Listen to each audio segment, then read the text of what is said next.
हरे कृष्णा। चौथा श्लोक हम लोग करेंगे। तत्राप्यद्याभ्यनियमो वैखानससु सम्मते आरब्ध उग्र तपसी यथा स्वविजये पुरा। तत्र वहाँ अपि भी अदाभ्य कठोर नियम तपस्या वैखानस विरक्त जीवन वानप्रस्थ के नियम सुसम्मते पूर्णतया मान्य आरब्धा प्रारंभ करते उग्र कठोर तपसी तपस्या यथा जिसका स्वविजय संसार को जीतने में पूरा पहले। अनुवाद। पारिवारिक जीवन से निवृत्त होकर महाराज पृथु ने वानप्रस्थ जीवन के नियमों का कड़ाई से पालन किया और वन में कठिन तपस्या की। वे इन कार्यों में उसी गंभीरता से जुट गए जिस तरह पहले वे शासन चलाने तथा हर एक पर विजय पाने के लिए जुट जाते थे।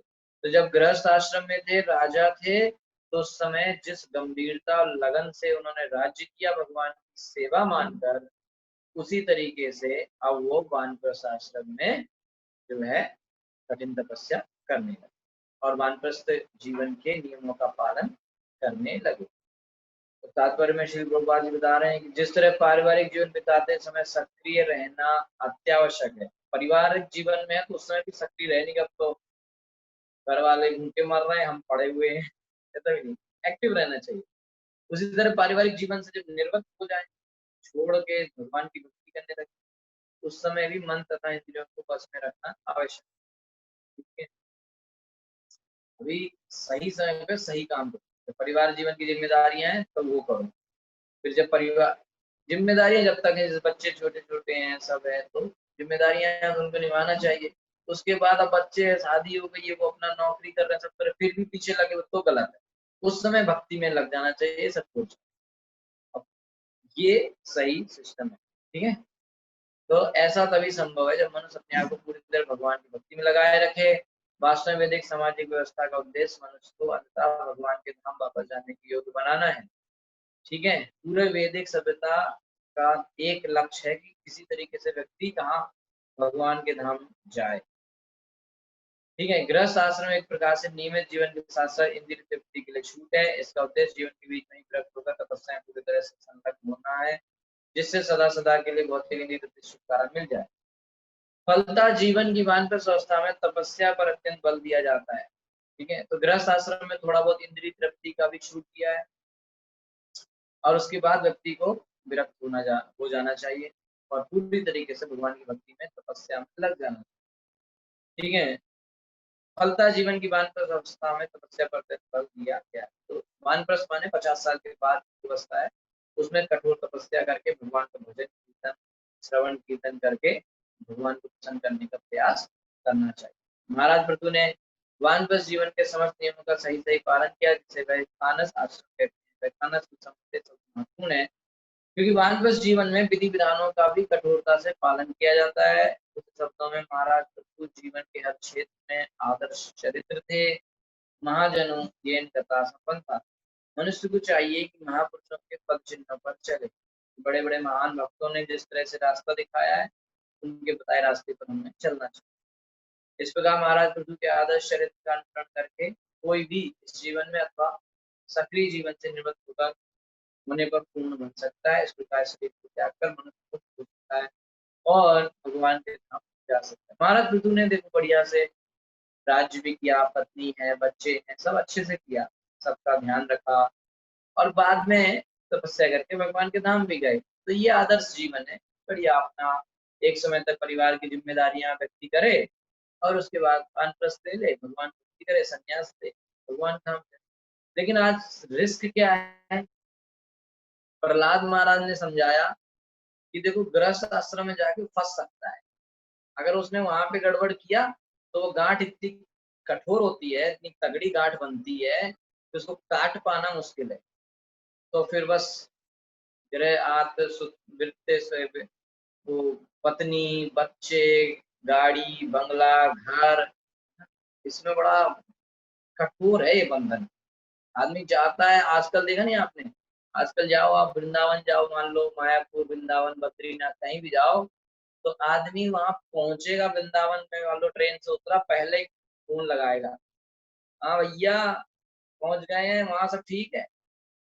रोटी खाई, पानी पिया, घर का ताला वाला लगा के सोते भी नहीं। बिजनेस कैसा चल रहा है, अरे तो यही सब करना था तो वृंदावन का एक ले आए, तो वहीं बैठ के करो। वृंदावन में आके कचरा क्यों फैला रहे हो?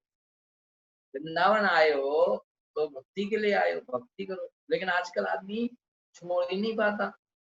इसलिए प्रहलाद महाराज कह रहे हैं कौमारम आश्रित रह, भक्ति करना चालू कर दो 5 साल से। 5 साल की उम्र में कोई जिम्मेदारी नहीं है, पहले भक्ति सीख लो, भक्ति बन जाएगी आदत। बचपन में जो चीज सीख ली जाए वो हमारी आदत बन जाती है। तो प्रहलाद महाराज कह रहे हैं कि भाई बचपन में आप सीख लो भक्ति, और फिर धीरे धीरे आगे बढ़ो जीवन में, तो अगर कुछ ऐसा वैसा हुआ भी तो भक्ति नहीं छूटेगी। लेकिन अब आजकल क्या है कि और चीजें आदत में है, भक्ति आदत में नहीं है, तो भक्ति तुरंत छूट जाती है। कई आदमी तो महान ऐसे भी देखे गए हैं, दर्शन कर रहे हैं भगवान के और फोन आ जाता है, और फोन करने लगते हैं और उनको पता ही नहीं चलता बात करते करते कब मंदिर से बाहर आ गए। भगवान को कोई वैल्यू ही नहीं ना। वृंदावन में बैठे हैं और चिल्ला रहे हैं फोन पे, गालियां दे रहे हैं, बिजनेस चला रहे हैं, फिर वृंदावन आए क्यों? इसलिए थोड़ा रिस्क है, नहीं तो कोई रिस्क नहीं है। गृहस्थ आश्रम अगर बनाया गया तो गलत बनाया गया, कोई गलत, अच्छा है, शादी करो, बच्चे करो, बढ़िया है, कोई गलत नहीं, लेकिन उसका नियम नहीं पालन कर रहे। अगर उसका नियम नहीं पालन करेंगे तो कुछ मुश्किल है, उल्टा होगा। भाई जैसे आपके पास गैस चूल्हा है, तो उसको आप लाए घर में, पुराने, जब गैस, अभी तो सबके घर में है ना, प्रधानमंत्री उज्ज्वला ग्राम उज्ज्वला योजना करके सबके घर में आ गई है गैस। लेकिन आज से करीब मुझे लग रहा है 20 साल पहले, और जब मैं 5th क्लास में 6th क्लास में पढ़ता था, तब गैस नहीं होती थी सबके घर में, चूल्हे पे खाना बनता था, स्टोव में ऐसे से हवा भर भर के, पता नहीं क्या क्या साधन थे, तो गैस नहीं होती थी, तो कई लोग डरते थे। एक दो न्यूज आई टीवी में, बोले गैस सिलेंडर फट गया, तो इतने लोग मर गए, घर मर गया, घर टूट गया, लोग बड़े डरते थे। तो डरने वाली बात नहीं, आप गैस सिलेंडर घर में लाइए, उसमें जो नियम लिखे हैं उनको पालन कीजिए, कोई नुकसान नहीं होगा, और आप फायदा ही फायदा लेंगे। लेकिन अगर उसके नियम नहीं मानेंगे तो वो फटेगा और सबको बर्बाद करेगा। ऐसे ही समझ लो गृहस्थ आश्रम, अगर उसके नियमों को पालन करते करते आगे बढ़े व्यक्ति, तो वो भगवान तक पहुंचाने में एक सीढ़ी है।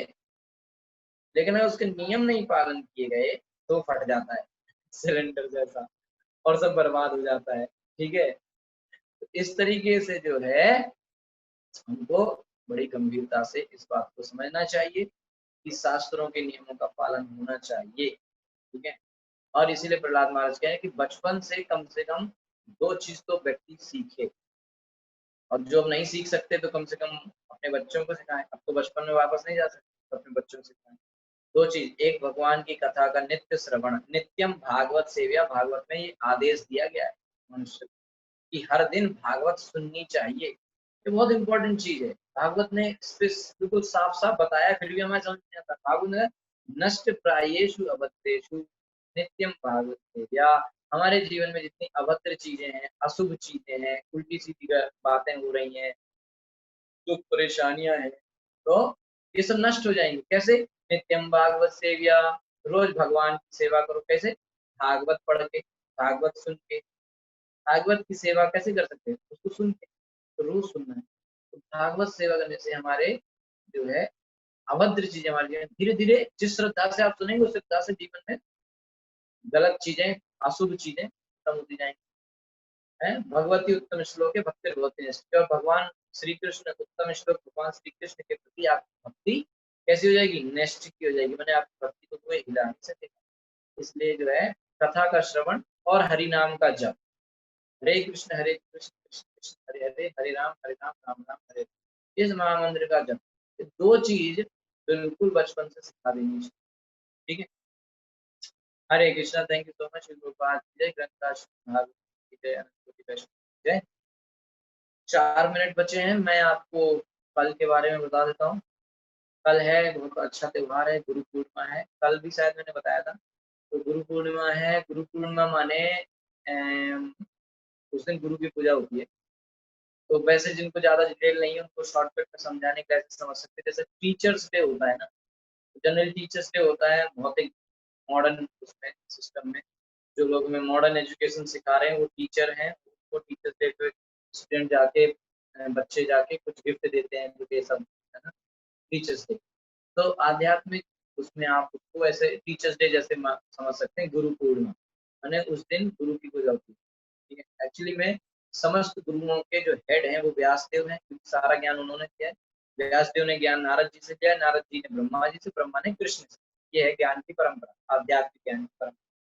तो वैसे सब कुछ लिखने वाले व्यासदेव हैं, इसलिए उनको गुरु मान मेन गुरु उनको समझ के उनका जिस दिन जन्म हुआ था उस दिन को व्यास पूर्णिमा या गुरु पूर्णिमा के रूप से मनाया जाता है। तो सभी लोग उस दिन अपने गुरु की पूजा करते हैं, उनको उपहार गिफ्ट गुरु दक्षिणा ऐसा देते हैं।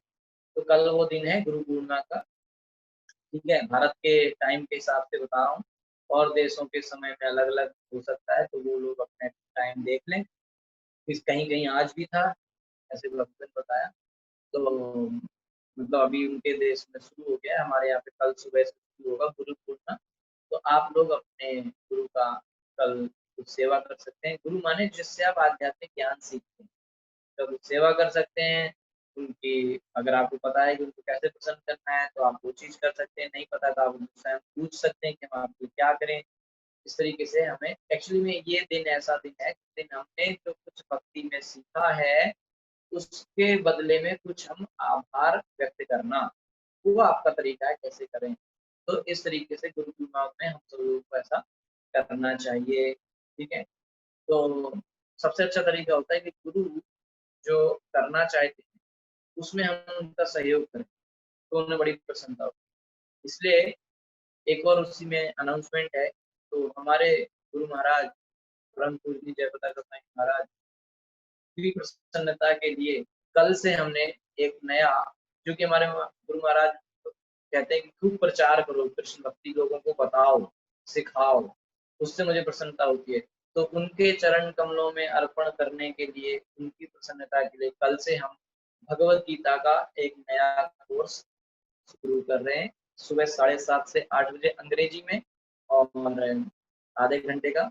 उसमें एक एक लाइन बाई लाइन हम भगवत गीता का एक्सप्लेनेशन सबको देंगे। ये हम हमारे गुरु महाराज को गुरु पूर्णिमा पे उनको अर्पण करते हुए कर रहे हैं, ठीक है। ऑलरेडी हम इस तरह से 2 भागवतम कोर्स, एक सुबह अंग्रेजी में, शाम को हिंदी में चल ही रहा है, लाइन बाई लाइन एक्सप्लेनेशन। तो जिन लोगों को इंग्लिश भी पता है वो लोग सुबह का भी ज्वाइन कर सकते हैं, दोनों ज्वाइन कर सकते हैं, कोई दिक्कत नहीं है, कोई फीस पैसा तो है नहीं, ठीक है। जिनको इंग्लिश आती है वो सुबह कर सकते हैं। सुबह बहुत अच्छी कहानी चल रही है, मोहिनी मूर्ति ने किस तरह से भगवान शिव मोहिनी मूर्ति को देख के भ्रमित हो गए, तो वो भी आप सुन सकते हैं। और कल से भगवत गीता का नया कोर्स है, तो वो कर रहे हैं। तो हम हमारे गुरु महाराज के लिए ये नया कोर्स कल गुरु पूर्णिमा पे स्टार्ट कर रहे हैं। आप लोग भी इस तरह से अपने गुरु से पूछ सकते हैं कि कैसे क्या है, और आप उनकी प्रसन्नता के लिए कुछ काम कल कर सकते हैं, ठीक। कोई भी व्यक्ति जिससे आपने भक्ति सीखी है, उसने आपको भक्ति में कुछ सिखाया है, कुछ योगदान दिया है, तो as a gratitude, as a आभार उसको हमें कुछ करना चाहिए, ये जनरल है, ठीक है। तो गुरु पूर्णिमा के दिन आप उस तरीके से कर सकते हैं। तो कल गुरु पूर्णिमा है, आप लोग उसको अच्छे से अपने गुरु से प्रार्थना कीजिए कि वो हमें भक्ति में आगे बढ़ाएं और हम पर कृपा बनाए रखें, हम इस तरह से आध्यात्मिक ज्ञान देते रहें। वैसे तो कहा गया है कि शीश दे जो गुरु मिले तो भी सस्ता जाने की। अगर गुरु से हमने जो सीखा है उसके बदले में अगर हमको अपना सिर भी देना पड़े तो भी ऐसा समझना चाहिए कि बहुत सस्ता में मिल गया। मतलब हमें जो व्यक्ति से भगवान की भक्ति के बारे में जब ज्ञान मिल रहा है, तो इस ज्ञान के बदले में, अगर वैसे तो जो आध्यात्मिक गुरु है वो कभी कुछ फीस तो मांगता नहीं है, लेकिन फिर भी ऐसे महानता को समझने के लिए बता रहे हैं कि अगर बदले में हमको सिर काट के देना पड़े तो ये मानना चाहिए कि बड़े सस्ते में ज्ञान मिल गया। ऐसा नहीं हो जो इतना बड़ा मैंने अपना सिर दिया, इतना पैसा खर्च किया तो ज्ञान मिला ना। पैसा छोड़ दो, अगर सिर भी देना पड़े तो भी ऐसा मानना चाहिए कि बड़े सस्ते में कृष्ण भक्ति का ज्ञान हमको मिल गया। क्योंकि कृष्ण भक्ति का ज्ञान कोई, भगवान ने गीता में क्या कहा, कृष्ण भक्ति का कहेंगे परम गुह्यम, परम गुह्यम है, यानी कि most secret among all the secrets, this most secret, मतलब सबसे ज्यादा रहस्यमय ज्ञान क्या है? कृष्ण भक्ति का ज्ञान, और वो गुरु आपको दे रहा है ना, फ्री में दे रहा है, ओपनली चिल्ला चिल्ला के माइक लगा लगा के दे रहा है। तो सबसे बड़ा दयालु व्यक्ति हुआ कि नहीं हुआ? तो इसलिए इस परम रहस्य को जो हमें बता रहा है, तो उसके बदले में हम क्या दे सकते? कुछ नहीं दे सकते। इसलिए कहा गया अगर सिर भी देना पड़े तो सस्ते में मिल रहा है, मानो ऐसे समझो।